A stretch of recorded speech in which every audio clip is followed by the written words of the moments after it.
Tobin here, 5M Family Homestead channel. This video today is a 100% taxidermy related video, skull mount related video. If you don't want to watch that, then scroll down to the video before and you will probably see a video about homesteading. This time of year we've been doing about 50-50 homesteading videos versus skull mount videos. Our life this time of year is pretty much consumed by our skull mount business, and so we've just been trying to document that more this year than we have in the years past. And on this video today, I wanted to discuss the three main methods of doing a European mount. I've mentioned on several other videos, even going back to last year, that I need to do a video and discuss my opinion on the main three methods of doing a European mount or doing a skull mount. I've used all three methods. I've been doing this for close to a decade now. It started out just doing a few skulls for buddies and things like that, and each year it's grown and grown, and this year we're going to be somewhere around 400 or 500 skulls that we'll do this season. It's I used to say it was a part-time business, but it's really not part-time. It's seasonal, and it's full-time during the season that we're doing it. My wife works full-time. We have a helper that works for us, and I pretty much work when I'm not working at my full-time job. Both of our boys work for us. So that's what we do. It's kind of some background. Like I said, I did it for friends, and it just kind of gained momentum, and now we work for one big processor, deer processor. We do all their heads for them, and then we have our in-house customers. I've got a customer that's dropping a deer head off tomorrow, and I'd have to go and look and see, but I'm pretty sure I think he's 7 or 8 years in a row that he's used us.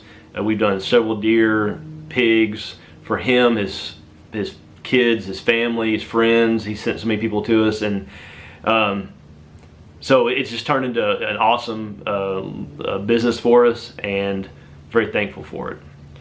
So, 3 methods of doing a European mount or a skull mount. I've used all 3 methods, and I have an opinion on them. It's an opinion. Most of what I'm going to say is my opinion. There are some facts mixed in there, but I'm not here to argue with anybody. If what you're doing works for you, then more power to you. I want you to keep doing it. I'm not trying to change your mind. This video is more for somebody that's probably just getting into it, or maybe even dabbling in a few of the different methods and can't decide on what they want to do. I'm just here to tell you what I think and what I've learned and why I'm doing it the way I am today. So, method number 1 I'm going to start out with is beetles. A little background. I had beetles for about 1.5 to 2 years. I had thought about buying them and just never really got around to it, never really committed to it. Had a customer drop off a water buffalo skull that was a dead head. When I went to pull the horn sheaths off of it, there was domestic beetles in the horn cores, and there was 5 of them. I took them out and put them in a tiny little Tupperware container and gave them like a little dab of meat once a week. And a year and a half later, I had probably close to 20,000 beetles. Never bought one single beetle. I grew all my beetles from those 5 that I got. I had 2 enclosures, had a full-blown degreasing tank, and was very much, I got very deep into the beetle thing, did a lot of research and made some videos. There's videos far back on our channel about them. So let's go over the pros and the cons of beetles, my opinion. Pros, one of the pros is a lot of people that use beetles, when they advertise, they say museum quality. They're giving you back a museum quality skull when they're done. That's a benefit in your advertising, in my opinion. Being able to say that, people see that, and it can attract some people, so that is definitely a plus. Another pro is, I think beetles is probably the least physical labor involved. And what I mean by that is, you skin the head, put it in the beetle tank, they do all the work. Take it out of the beetle tank, put it in the degreasing tank. The tank does all the work, and there's not a lot of physical labor going into it. It's pretty hands off. So that is another pro for beetles. Those are the only two pros that I have for beetles, in my opinion. To the cons. Beetles are very high maintenance in my opinion. And what I mean by that is I'm reading off my pad here, so I'm not trying to look down. They're a year-round commitment. So you have to keep them the temperature right, keep the humidity right, keep them fed year-round. It's not like you can't go out of town or something like that. You can throw them some meat and leave for 2 or 3 weeks and come back and they're probably going to be fine. But it's just more of a year-round, you know, you do have to check in on them and keep up with them and things like that. For me, for the most part, I like February, March, we are done doing skulls and I don't think about it again until about August. And I get a little bit of a break. I enjoy that. Another thing that they're high maintenance, they can get mites. If the humidity gets too high in the enclosures, they can get mites. Then you have to either, some people will kill the whole colony and start over, or you have to use, you know, certain, not pesticides, but things to get rid of the mites. And that can be a pain in the butt. When they get mites, they'll basically stop eating, so you're kind of dead in the water till you get that situation resolved. And then another, those are the reason that I said that they're high maintenance. Another issue with beetles is sometimes they'll just stop eating for no reason. They don't have mites, they don't have any issues with humidity or temperature. They just don't eat. They'll devour, they'll go through several heads, and then the one will sit in there for weeks and they won't mess with it. And there's no rhyme or reason why. You can go to beetle forums and beetle Facebook pages and people talk about that all the time happening. I experienced it a lot. So, and when that happens, if that's your only method and only way of cleaning skulls, you're stuck until they decide they want to start eating again. I think one of the cons, in my opinion, out of the 3 methods, I think beetles are by far the biggest investment. If you're going to set it up to do whitetails, you're going to have to you can get a free freezer, like a free non-working deep freeze, but then you got to wire it up with a fan and a temperature control, and then you got to have the room for that. Also, mainly the way that everybody degreases after they use beetles is with a degreasing tank. So you have to heat that tank and buy temperature controls for that tank and have room for that also. So it's the biggest investment of the 3, I think, and it takes up a lot of room. So, and another con that I noticed with my customers, it takes a long time. I had customers, the primary method I've always used is boiling, and when I started using beetles and went from telling people, hey, I'll have it ready in a month, to telling them, hey, it'll be 8 months, 6 or 8 months, I honestly think I lost more customers that year that I was using beetles because of the turnaround time. My experience is my customers are less concerned with quality and they're more concerned with turnaround time. And I've even started this year asking some customers, would you prefer, you know, if the option was there, I'm asking this to my long time customers, and I just tell them, hey, I want to ask you a question. Would you be more concerned with getting it taking 8 months and getting a museum quality, or would you rather get a boil head that you get back in a month? And everybody that I've talked to says, I don't need museum quality. I'd rather have it back in a month. I don't want to wait 8 months for it. So just my customers, my experience. Now 8 months is probably on the long end, but I always tell my customers the worst case scenario. So, and then the last con for beetles, the degreasing afterwards, unless you're using chemicals like acetone or something, the degreasing afterwards by far is the hardest and takes the longest. I had skulls in my degreasing tank for months, pull them out, dry them off, and they still got grease in them. When those beetles eat that flesh off, they do not, the grease and fat in that bone is, nothing happens to it. It's still in that bone, and you got to get every bit of it out of there. And you can't stop. Once you start degreasing it, it's not like you can pull it out of there and stop, because it's going to be yellow. So you're committed to doing that, and it is very difficult. I've had issues. You know, a lot of people bag on people that boil and it damages the bone. I had a little fork horn that I had in my degreasing tank that literally, it was in there so long, and I kept the temperatures at 115, 120 like you're supposed to. It fell completely apart. I was able to glue it back together, thankfully, but it was just a pile of bones when I was done with it because it was in there for so long. And so I don't use beetles anymore. I sold my enclosures. I still have some degreasing equipment I use in certain situations, but I'm done with beetles. I will never have them again. If you use beetles, more power to you. I know there's people that love them, that do lots of work with them, and more power to you. All right, method number 2, maceration.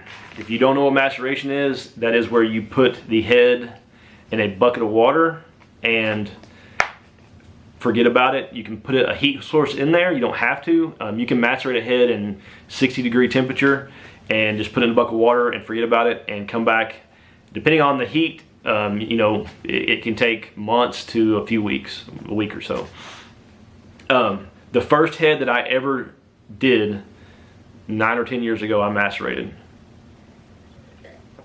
I had no idea what I was doing, but did some research, talked to some people.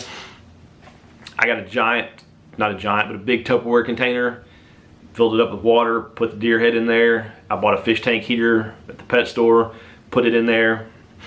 You know, 2 or 3 weeks later, probably 3 or 4 weeks later, it was outside and it was cold cold time of the year. It was cleaned. So that was my first experience. I still macerate heads every single year. I don't do it. There are some guys that do it on a very large scale and that's all they do. That's not all I do, but I do use maceration for pigs. It's great for pigs. Javelina, when we get javelina in here, it's great for that. It's very good for any greasy animal, and I'll talk about that here in a minute. But so the pros of maceration, in my opinion, all the equipment you're going to need is reasonably priced. If you don't want to buy a fish tank heater and you have time on your hands, you can put it in a Rubbermaid or a bucket of water and literally just forget about it and come back a few months later and it's going to be cleaned. And then all you're going to need after that is a pot to degrease it in, depending on how you want to degrease. I'm not going to get into that as far as the degreasing part of it. Some people degrease in a simmer quickly. Other people degrease in a degreasing tank long term. I'll let you decide how you want to do that. But I believe that probably it's going to be close, but I think maceration definitely is. It's very reasonably priced. It's definitely a pro. And I think it is the easiest to truly degrease it after you macerate it. I don't know what happens. I don't know if it's a chemical reaction or not a chemical reaction, but I don't know how it works. But rotting that flesh off, it draws a lot of that fat out of the bone. With beetles, it's left in there. With bulling, sometimes bulling may push it into the bone more. There's some controversy on that, but it definitely, a macerated head is the easiest head to degrease, in my opinion. That's why I use it for pigs and javelinas. They are, I don't do a lot, we're in North Texas, I don't do a lot of bears or mountain lions or anything like that. I've heard they're hard to degrease as well, but with my experience with pigs, we've gone in the last few years that's all we do with pigs is macerate them. And it pulls a lot of that grease and fat out while it's rotting off, and it makes it much easier to degrease. So those are some of the pros. Cons. If you live in town and have neighbors nearby, if you're wanting to do more than 1 or 2 skulls and not have it stink, it's going to be hard. You can do it. I've macerated in a deep freeze, a non-working deep freeze on the back of my property for several years now. And the only time it stinks is when you open that deep freeze up. I used to just leave the maceration tank or the freezer back there, and like when skulls would come in the summertime or pigs would come in, I would just take them back there, put them in a bucket of water, set them back there and forget about them. I would not put a heat source to them, and I would just tell the customer it's going to be several months. Especially off season, I would explain to them, we're not really doing a lot right now. So now I've moved that freezer up here behind my shop. It's right out that door, or that wall right there, and I have a heat source in there that speeds up the process. So I can macerate a head in a couple weeks, week or two. which helps because this, as busy as we are getting, I have a lot more pigs coming in now than I used to, and so it just helps me stay caught up on those. But one of the cons for sure is the smell and just the nastiness of it. If you have a weak stomach at all, it's going to be hard for you to do it. I mean, you can, you know, talk to the guys that do it full time, you know, that do hundreds of skulls a year with maceration. I can't imagine the smell around their shops and stuff. When we take our tank out, we have 4, 5, 6 heads in there, and it, you know, it stinks up the whole place for a day or so. And then the water, you know, it has big chunks of nasty rotten flesh in it. You got to get rid of that.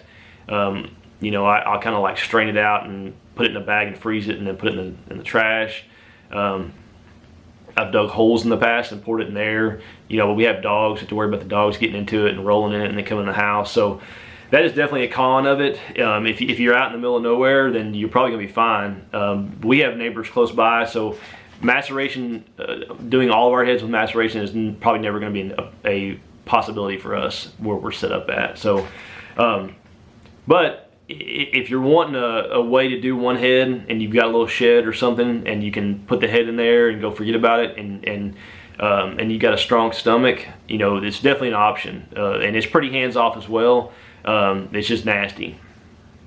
So that's kind of where I sit on maceration. I do use it, still use it from the beginning. We'll continue to use it, but it's just not something I can do full time or full term with all my heads and keep my neighbors happy. I wouldn't do that to we live in the country, but we still have neighbors that are close by, so I just wouldn't want to do that to them. The way we do it now, it's manageable and it's not horrible, but I couldn't imagine, we're doing 40 heads a week right now. I can't imagine having all that stink, trying to you know, mitigate that and keep the neighbors happy. So, and the wife and the kids. So, all right, number 3, boil. There is a lot of controversy about boiling. I would venture to say, and I have no way to prove this, but I would bet more heads in the United States are boiled every year than any other method. I could be wrong. You could argue with me about that. That's just my educated guess. But there's a lot of guys in their backyard boiling deer heads in their turkey fryer, on their turkey frying stand, in their turkey pot. Pros for boiling: it's reasonably priced. Also, you need a fryer, like a burner, a pot, and if you don't want to pay for a power washer, you could probably get away with using a Dremel tool on the back of the skull to get all the stubborn tissue, and a water hose, and probably get everything done you need to get done. Just about anybody can boil. If you live in town, if you live in you could probably do it in an apartment if you had to. You know, you could do it on your, you know, I wouldn't recommend it if you're married or have a girlfriend, but you could do it on, I have done one, I did one about 20 years ago before I really got into doing it, on our kitchen stove. One of the first deer I ever shot, boiled on a kitchen stove. So you can do it just about anywhere. It is you know, it can be done. A lot of people want to argue about it. If you ever want to, if you doubt me, come to my shop, message me, I'll give you my address and I'll show you. You can do one in a few hours if you want to. I'm not saying it's the best way, but you can do it in a few hours and have it done and have it ready to hang on your wall. You could start in the morning on a Saturday and have it done Saturday afternoon. And I can show you how if you want to come, if you're a doubter. I don't do them all. You know, when we're doing 40 a week, it takes us longer than that, but if you're just doing one, it's definitely the quickest method. Cons, probably the most labor intensive, with boiling and watching it and babysitting it and then getting that flesh off the back. You know, if you're going to pull the nose out or simmer it for a long time and wash all the nastiness out of the nose, definitely probably the most labor intensive. You can damage it if you boil it too long, so there's some give and take there.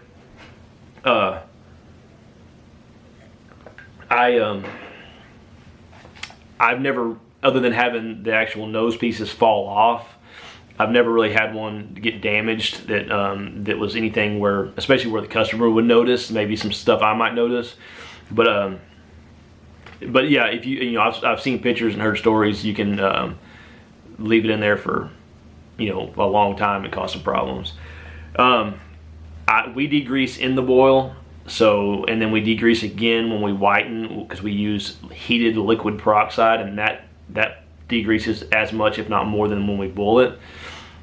But there is some, you know, people say you can leave grease in the bone, and then the grease will come out later and maybe turn the skull yellowish. But the grease thing, it can be an issue. I've got heads that those two heads right there where my pin is, that pig right there is several years old. That doe that I did for my daughter is 5 years old, and they're still white as the day we did them. Now, the older the deer is, the more fat and grease it's going to have in it. So, but I've got a buck I shot 5 years ago hanging on my wall right now that's still as white as, other than some dust settling on it, it's as white as it was the day the day we did it. So, I think any three of those methods is going to get the job done. I would never recommend that you bury the skull. I see some guys doing that, or say they throw it on an ant pile. The dirt, if you bury it, can stain it. I've buried skulls way back in the day before I really started doing this, and just to kind of experiment with it. There's really no way that you can do it and the end result's gonna be decent. The dirt stains the skull, in my opinion. You can't whiten it out. And don't paint them. You can boil it and get it off, and it's gonna. I think, in my opinion, painting is the worst way to go. If you walk into somebody's house and see a head of this paint on the wall, it sticks out like a sore thumb. If you're gonna paint it, just get it dipped. Pay somebody to get it dipped. That skull right there, that ram skull, my buddy dipped that for me. I shot that ram down in the hill country in Texas, and yeah, just go that route. I mean, it looks better than just like painting it with spray paint from like Walmart. But so that's my take on everything. I hope this wasn't really a how-to or anything like that. It was just more me. I just wanted to discuss the different methods. Like I said, we boil. I think that's, in my opinion, if you're somebody that's wanting to do one head or two heads a year for yourself or whatever, maceration or boiling is going to be your best option. You just have to consider, what's best for you. I mean, overall, in my opinion, the title of this video is going to be something to the effect of, what is the best method for doing a skull mount? The best method for doing a skull mount is what's best for you in your situation, bottom line. I don't feel like there's any right or wrong way to do it. It's just more about how much money you want to invest, how much time you want it to take, what you want the end result to be like, and then what you can get away with where you live at. So I hope that helps y'all. If you're somebody new starting out, there's a lot to consider there, but you could definitely try out boiling and maceration, and have very minimal investment into it, and decide which one you want out of that. If you want to invest a little bit more in beetles and try that, you could try that as well. I have a lot of videos on beetles on my page, and I have a lot of videos about boiling on my page. I'm gonna make a video. My son shot a doe, and I think we're gonna do a video on it, on a maceration setup with a bucket heater. I'm sorry, with a fish tank heater in a bucket, and just kind of show how you can do that and how easy it is. But if you're wanting to start a business doing this, I'm considering doing some videos on just maybe a couple videos on how to do it as a business, just things to consider as far as legality issues and setups and what you're going to need and what to think about, maybe how to advertise, how to get customers. Think about doing like a little series on that.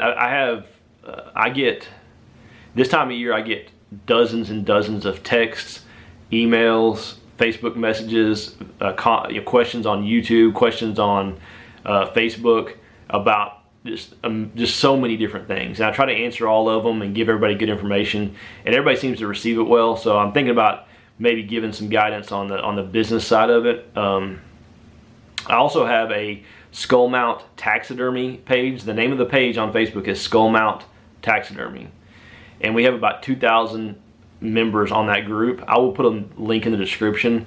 If you're not a member already, go join, and make sure you answer all the questions but when you request to join. And if you do answer all the questions, I will approve you, and you can join that. Lots of good information on there, lots of good people sharing and helping each other. I'd love to see you there. Yeah, so that's kind of where we're at. Hoping to bring y'all some more videos. Got another video coming out soon on a skull we did. And yeah, so I hope this helps. If you got any questions, please leave them in the comments of this video.